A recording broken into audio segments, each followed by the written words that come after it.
Alright guys, welcome back to Formula 1 News. Liam Lawson has finally responded to the major Red Bull drama over the last couple of weeks, believing that he simply did not have enough time to prove his worth in the Red Bull and seriously criticising, it seems on some level, the decision that Red Bull have made over the last couple of weeks, especially now Red Bull are saying that they may well adopt a setup for Yuki Tsunoda, which makes the car more tame and potentially easier to drive. How's Yuki going to get on in his home Grand Prix this weekend, especially with Lawson in the Racing Bulls? Could be on paper, after what I've seen over the last couple of weekends, a serious challenger to Tsunoda this weekend. Hit the like button if you enjoy, subscribe if you're new as always, I'd greatly appreciate it. Plenty to start with today. Here just real quick on Perez, he's talking about the options that he has going forwards. I do wonder if Yuki comes in and does a great job in the Red Bull, and maybe that's somewhat doubtful. I was watching Tomo's pre-race chinwaggons, the same amount of percentage people were predicting Tsunoda to have a sensational weekends as to have a disastrous weekends. So I genuinely don't know what to expect. I'd love Yuki to do well, but does the evidence support that? Not necessarily, but if Yuki does do really well,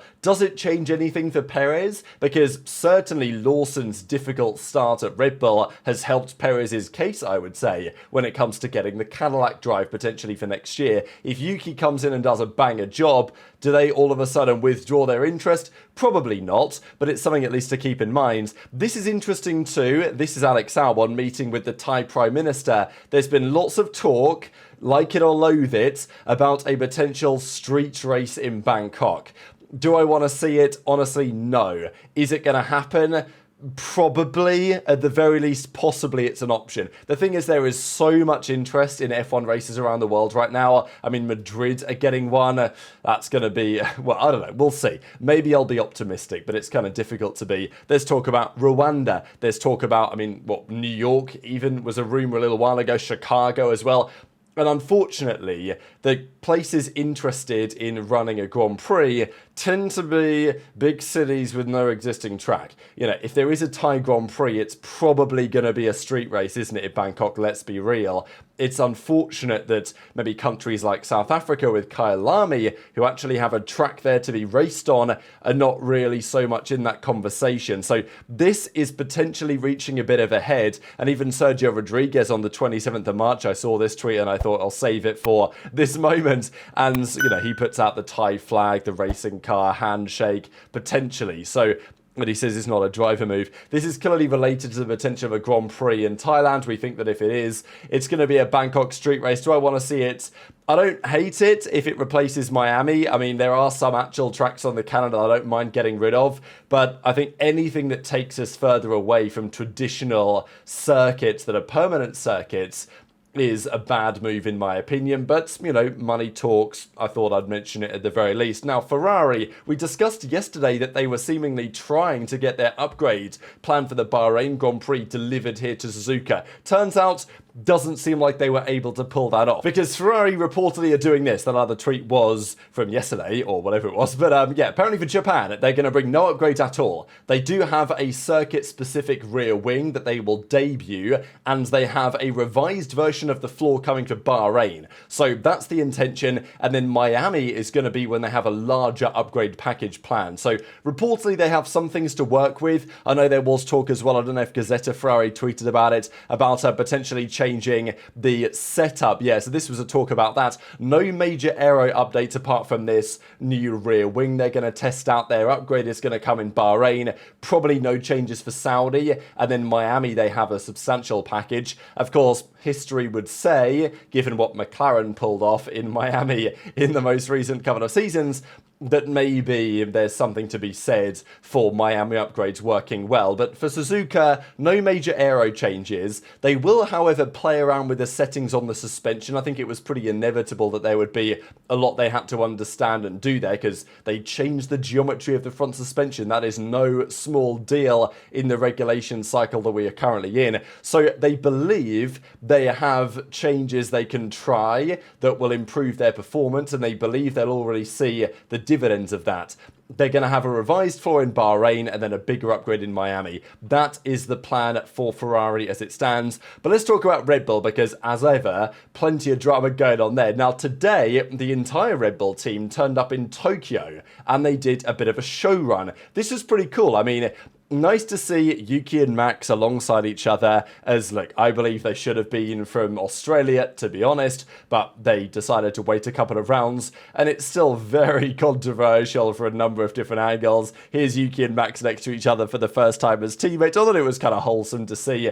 And there was lots of nice stuff actually happening out there today in Tokyo, such as this when Yuki and Isaac, there was a cool moment I saw where Isaac went up to stand next to Yuki for the photos because he was like, oh, Yuki, that's my teammate, right? And then he realised, hang on, it's not my teammate. I've got to stand next to Liam Lawson. And Yuki goes and stands over there next to Max. So thought it was a cool moment between the pair of them. It's actually funny how it works because this was the shortest driver pairing, right? I think Isaac's maybe 5'6", 5'7". Yuki's 5'3". Now Max is taller, but I think if you average Yuki and Max's height, it's still the lowest of any team. So I'm pretty sure that Yuki and Isaac was the shortest ever recorded driver pairing, and obviously it didn't last all that long. We did have this image I thought was pretty cool. So this is Yuki in the RB7, which is, I mean, just have a look at this shot. Look at the RB7, they come around the corner, and how kind of small and nimble. It's not a small car, but it looks pretty tiny compared to the absolute behemoth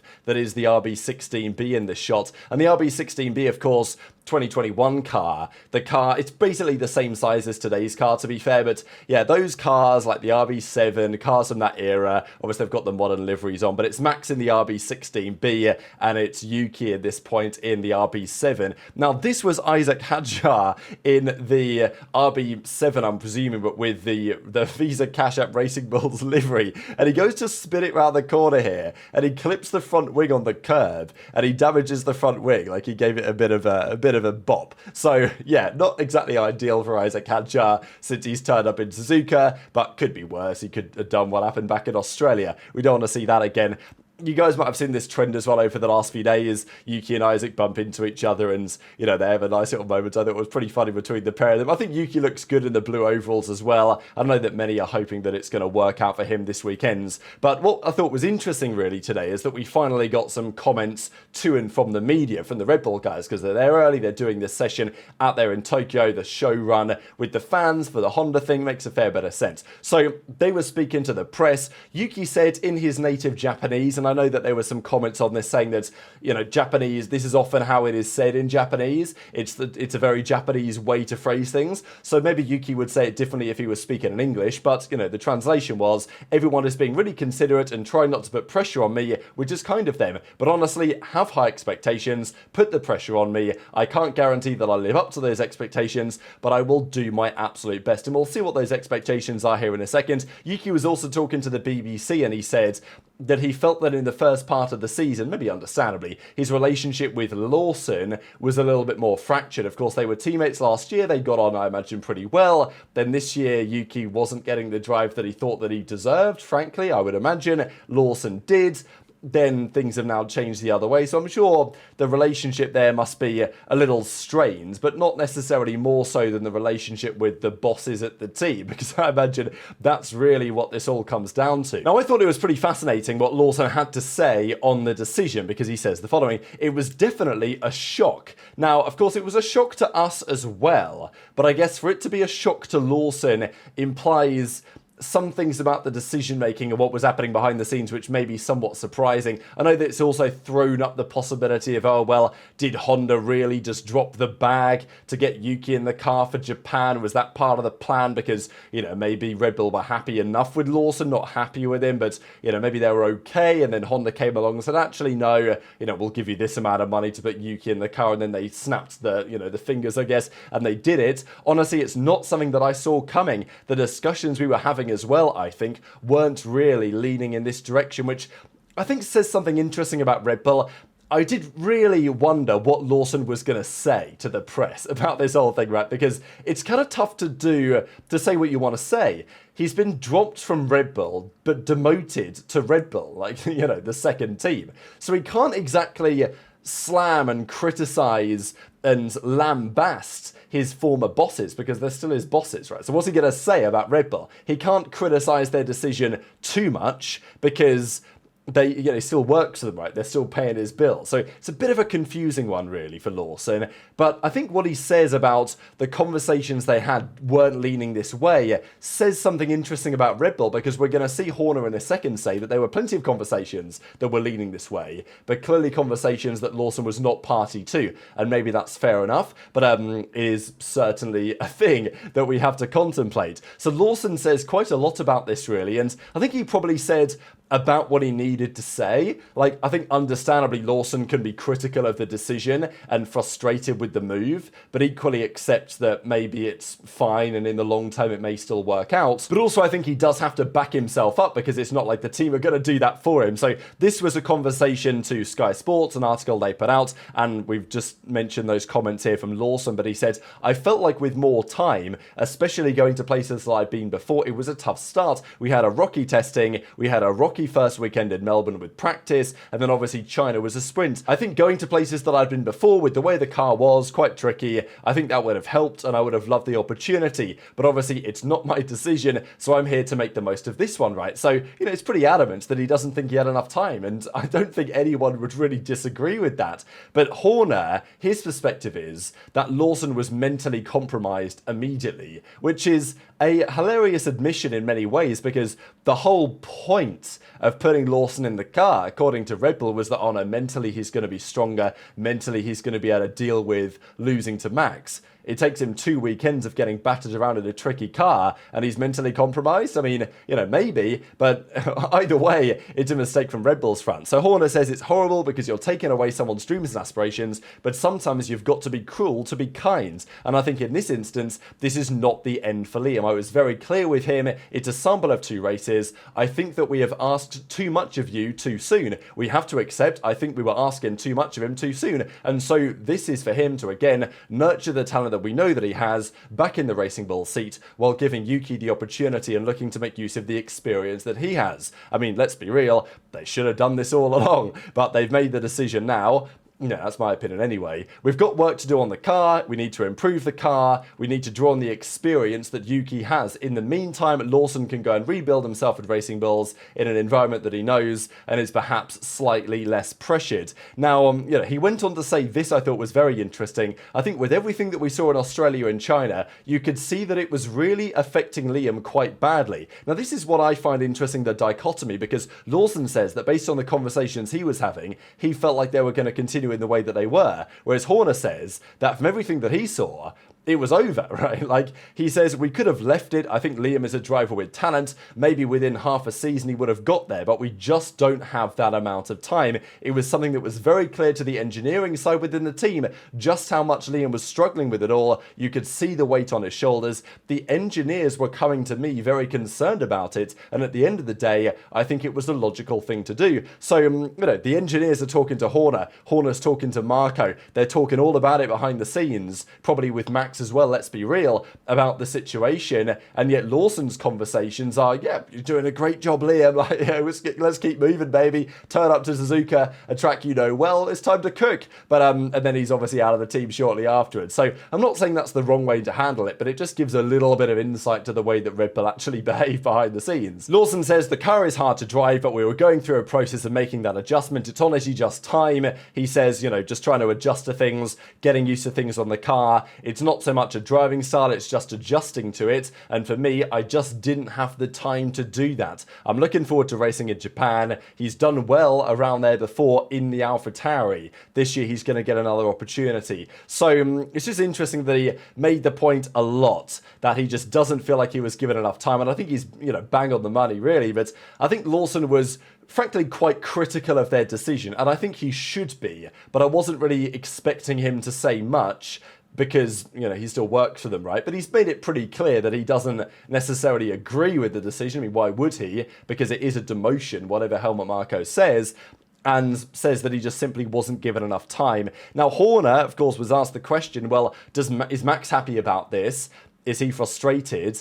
And Horner says, look, he's surprised at the way that it's gone, but he could see how Lawson's struggling. He knows where we need to improve. We've worked hard with the engineering team. We're going to get there. So again, a bit of a non-answer there from Horner. Now, there was another fascinating piece from Red Bull, as always, on the Yuki Tsunoda situation, because clearly Red Bull know they've got to upgrade the car. Red Bull say that effectively they have 5 Grand Prix to do it, and if they can't do it within the next 5 races, it's over. It's going to be too late. There's no chance of coming back in probably either championship at that point. And even he says on McLaren, they're like we were in 2023. They've got a car that works in all conditions. Whether it's going to be that dominant, who knows? But they're clearly the title favourites in both championships right now. But Marko also said something about why Red Bull didn't put Yuki in the car because, let's be honest, you look at it in hindsight, it seems like a no-brainer they should have put Yuki in the car anyway. For all the reasons they're putting Yuki in the car today, he was so much the obvious promotion, in my opinion, that it's kind of remarkable that they didn't, as far as I'm concerned. So Marko, of course, maybe not instead of precisely, but pretty much, instead of taking full responsibility for this, says that actually, no, it was Newey's fault, the guy who doesn't even work here anymore. So the story goes as follows. For a long time, Yuki had the image of not performing consistently and making silly mistakes here and there. And I think, to some degree, that is probably fair enough. That's what happened last year in Mexico, where the decisive phase for us began. With Lawson, it was the exact opposite at first. He came on, delivered straight away, no matter how great the pressure was. In retrospect, however, it wasn't the right decision. In general, however, a lot can be traced back to a single incident. Now, if this is actually true, it is remarkable. I feel like it's just Marko making an excuse, but what do you guys think about this? So he's talking about the British Grand Prix 2022, was it? Must have been 2022, the Grand Prix, through goes Hamilton, that Sainz eventually won the Grand Prix. Now, that race, Verstappen looked like he was on position to win, but he got damage to the underside of the floor, and it cost him the victory in the end. Now, obviously 2023 he won, 2024 Hamilton won again. So Tsunoda drove into Gasly's car, they had a bit of an incident there, and the parts of the car damaged Verstappen's floor, cost him the race win. Now, apparently Adrian Newey, we're talking two and a half years ago, 3 years ago now, was furious about this, and from that point on, Yuki was a red rag to him, as in basically Newey didn't like Yuki and, wasn't happy with him in the car. Okay, whatever, fair enough, maybe he held a grudge, sure, and maybe Newey's within his rights to do so. Obviously, he wanted his car to win every Grand Prix, and it didn't, so it is what it is. Now, Newey's gone. He's been gone for the team now for a year. So why would that relationship matter at all? I mean, firstly, why would it matter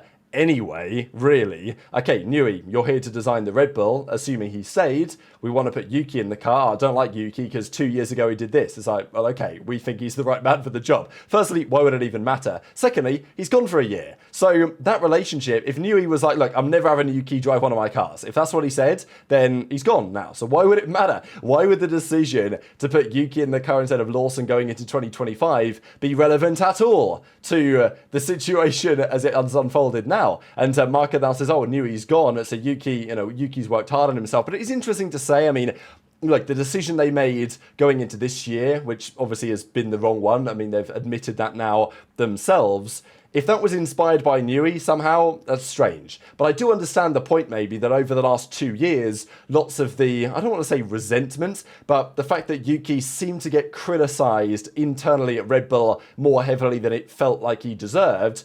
Maybe that came to some degree from that incident at Britain a couple of years ago. Intrigue your perspective in the comments below. The bottom line is, for VCARB now, Lawson and Hadjar are going to be in absolute war with each other because it's very clear to me that Red Bull want to put Arvid Lindblad in the car as soon as possible. 17-year-old, incredibly talented driver. He will get a Formula 1 seat when Red Bull can give him one. And likely, assuming Yuki stays at Red Bull, which of course is a question mark, but if he does, one of these guys will be out of a drive next year, in my opinion, so it's a crucial second half of the season to them. Now, the final thing to mention for you guys from Helmut Marko here I thought was very interesting is that, as Marko says, we've already been thinking about setting up the second car differently with a less aggressive setup, something that makes it easier to handle. So I'm sure Lawson is sitting there thinking, hang on a second, why didn't you do that for me? If it is possible to set the car up in a way which maybe isn't quite as fast, but is slightly less on the nose and slightly easier to control,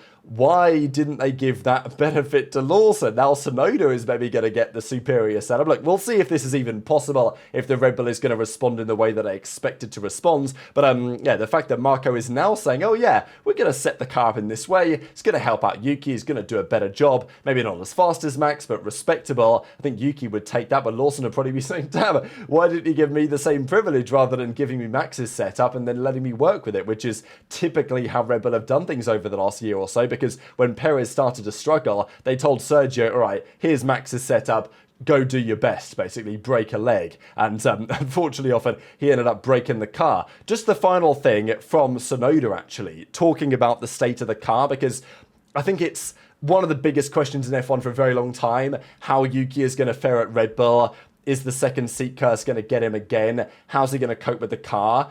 Yuki's very confident that he can tame the machine.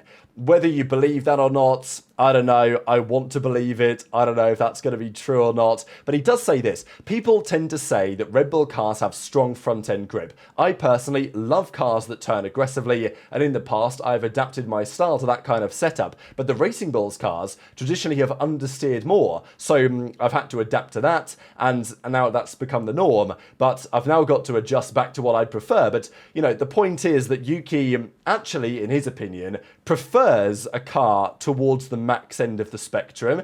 But of course, Max likes it to the absolute utmost extreme. Yuki, I wouldn't imagine, does, because nobody does, apart from Max. But he says he's not worried about it. He reckons he can make the most of the opportunity. We'll see. And he does say at the end his goal is get into Q3, score a top 10 finish, and ideally a podium. But I think that Yuki's tempering his expectations to some degree, right? Just get into the third part of qualifying if he can. Try and get some points on the boards. That would be a win.